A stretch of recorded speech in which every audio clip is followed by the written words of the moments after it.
If you have a profitable business and you have tried to sell it, but once people look at your business, they turn away and don't make an offer, then you might have one of these problems that I'm going to be talking about in this video. So it's great that you've been able to build a business that's afforded you a great lifestyle over the years. But now that you've decided to sell your business, you've worked with some business brokers or M&A advisors and gone out to the market and gone out to business buyers.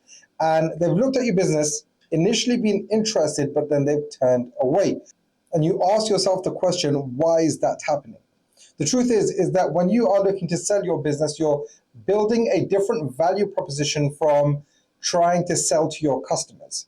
You're selling a business as an investment vehicle, and business buyers are looking at your business and they're asking themselves one question: how much money is this business going to give me over the period of time that I'm going to own it? And the answer to that question is then followed on by a number of further questions, 5 main questions that they ask themselves. Is that what happens to this business once it's been sold? What happens to this business once the owner walks away from the business? Can the business continue to generate the revenue and profits that it's been previously generating? And does it have a system which is scalable that can be taken to the next level? If you can't answer these basic questions, that's why business buyers end up walking away from your business. The thing is that private equity and larger businesses do have the money to put into your business to take it to the next level. But until they can't answer these questions with a good answer, there's no point them putting in the money to actually try to scale the business. Because if your business isn't scalable without you, then there's no point them buying it in the first place. And that's why when we work with business owners, we look at these factors and we ensure that the answer to these questions are answered in a way that pleases the business buyers and makes your business a lot more attractive. So you can click the link in the description and we can have a confidential conversation about your business sale. So what can you do today to influence the sellability of your business? The first thing that you need to do is that you need to remove yourself from the equation, from the day-to-day operations, and ideally the management of the business. We call this the owner vacation test. Can you walk away from your business? Can you go away from your business for a certain period of time without things breaking? That's the first level. The second level is that can the business continue to grow without you being there? No quick calls, no quick emails, no quick check-ins, nothing like that. It has to be able to operate without you being in the picture. If you are able to do that, if your business is able to continue to operate and ideally grow without you being there, then you have successfully completed an operational exit. Now, obviously, there's certain steps that need to be taken for that to become possible, but just look at your business right now and say, right, what are these things that I'm doing right now that could be handed over to someone else or completely eliminated from my day-to-day? And that's probably the best starting point for you to do. The second thing that you need to really work on, because ultimately business buyers, they can only really make assumptions about your business through certain areas. One of the key areas is through your financial documents. So if your management accounts, if your P&L statements, if your full accounts, if your balance sheet isn't showing the right information, then they're going to look at these and they're going to make an assumption about your business. Because ultimately, when they read these, they are making decisions about your business directly from the financial statements. It's very famous that Warren Buffett, he just reads financial statements and he says that he gets to know everything about a business. And as time's gone on and I work with more and more business owners, ultimately I can do the same.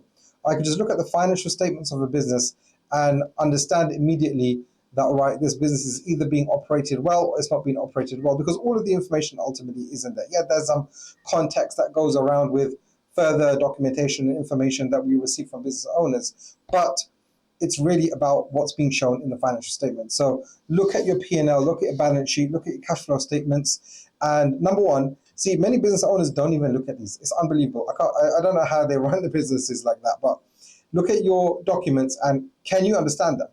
Right, that's probably the first question, because if you can't understand them, then how is anyone else supposed to understand your business, your financial statements when they're trying to buy your business? Look, when people buy your business, it's normally the largest sum of money that you will receive in your lifetime, especially if you've built a business which is mid-market or larger. Then that valuation that you're going to be receiving that exit that you're going to be receiving is going to be a life-changing amount of money. And someone's got to hand that over to you, right? So if they're going to hand that kind of cash over to you, they should have confidence in your business. And that starts and stems from your numbers. So can you understand your financial documents?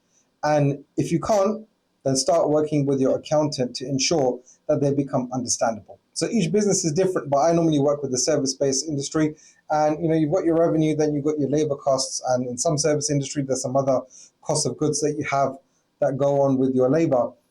Then you have your gross profit, and then ultimately your admin costs. Now, most of the admin costs should be standardized, right? So you've got software, you've got your other admin stuff, you've got your accountancy costs, you've got rent if you've got a building and stuff like that. So these are pretty standard. And if you can, if they're understandable and they're pretty standard, then you get to your EBITDA or your operating profit figure, and then the EBITDA can be worked out thereafter. And then ultimately they can make a valuation on your business, right? So it's all about showing profit. That's the other thing, of course.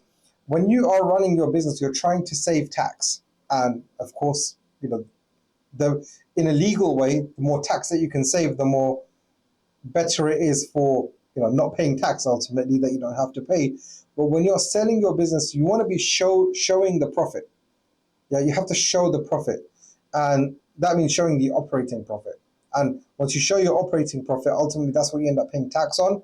So the higher profit that you can show, yes, there are some sensible add backs that can be made, like pension costs and so on, and healthcare for the directors. They're common. And it's, no business buyer is going to be looking at that. No private equity company say, oh, well, why is the business owner taking, the £60,000 in pension that they can take, right? Everyone can add that back and it's not difficult. So, but if there are too many costs that can't be explained, like I was looking at some accounts the other day, and the business was in a perpetual loss for the last 5 years, and you can't see where the costs are going. Like, are there costs? And ultimately, the only thing that I said to the business owner, I said, look, your accounts currently show that your business is worth zero. So when we were looking, when I was talking to him, he was saying that he wants £1 million for his business. And I said, look, your business is worth zero. You're not going to be able to get £1 million based on your financial accounts. He said, oh, but I do creative accounting and my accountant works with me to minimize the tax. That's all well and good, but now you have to explain yourself. And when you have to explain yourself, then it goes down to negotiation, what's true and what's not true. And that's why it starts hurting the valuation of the business. So after you have exited yourself, your operational exit, look at the financial accounts of your business and ensure that they are clean, ensure that they are understandable, and ensure that you've got enough evidence there for a long enough period of time that a business owner or business buyer can look at your business and say, right, this is a valuable business. The next step is to look at the commercial aspects of your business. Is that where does your business sit in the marketplace? What's its unique positioning in the marketplace to the customer and in the industry? So let's take a look at the example of a marketing business, right? So if you've got a marketing business and they work on Facebook ads, right, or Meta ads, it's all the same.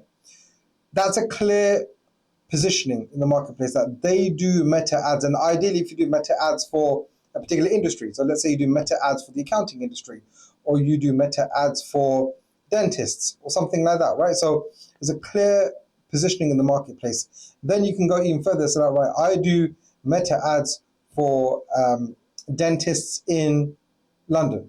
I do Meta ads for dentists in Manchester or the Northwest, right? So it's clear. And that's really, really important.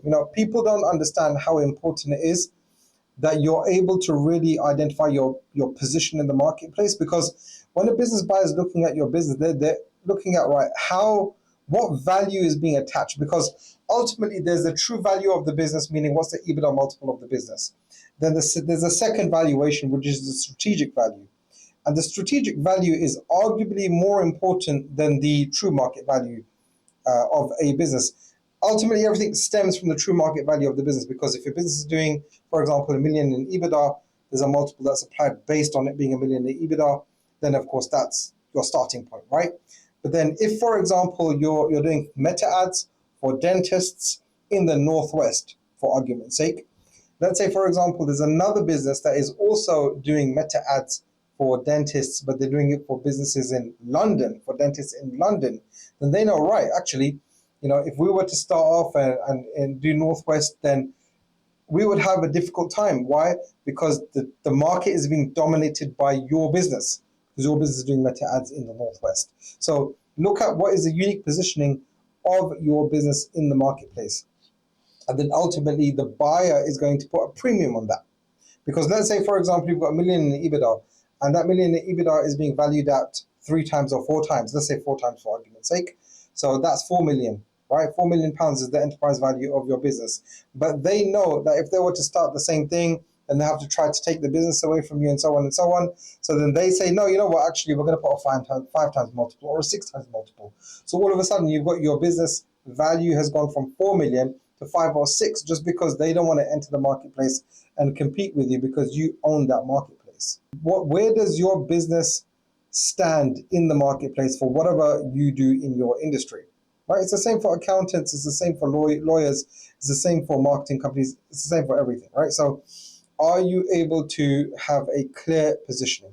And then the other thing is the quality of your offering and your revenue. Like what does that translate to in your business? So for example, if you have good contracts in place with your customers, and you've got 12-month contracts in place, you've got 24, 36, 60-month contracts in place with your customers, and you've got exclusivity that you are their provider, then that is worth a lot of money as well, because you know that, or the buyer knows that, right, that business is locked in, right? And that business should be locked in with your company, not with you as the owner. Remember, the first thing is the operational exit. One of the worst killers of business valuation is when the owner is too involved, and especially when the owner is involved directly with the customers.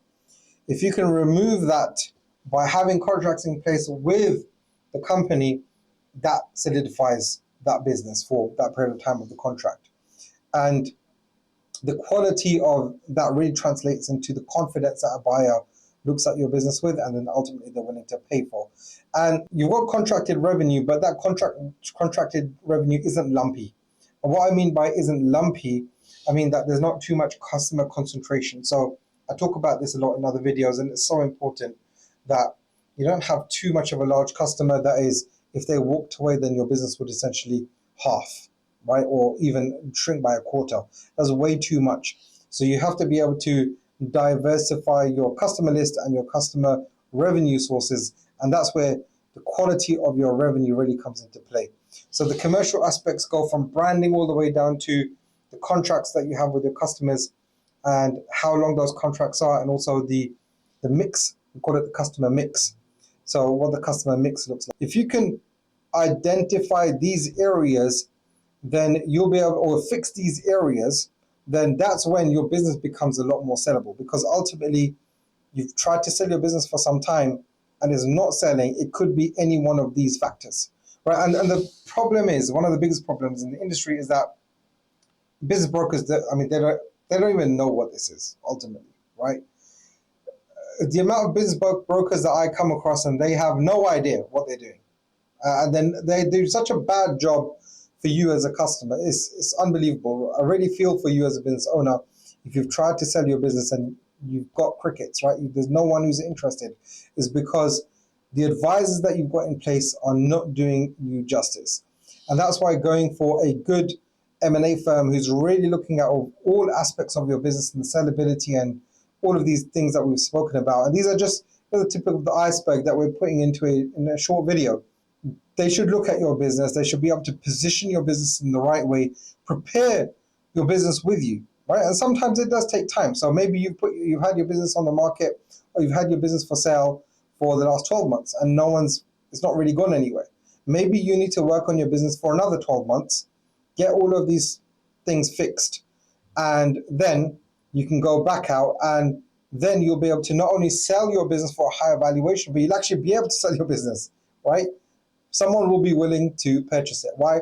Because you've shown the value. You've been able to answer the questions that the high value buyers ask. It's really about implementing a system to take your business from where it is right now and plugging not only the value gap, but also the structure of your business, leading to the sellability of your business.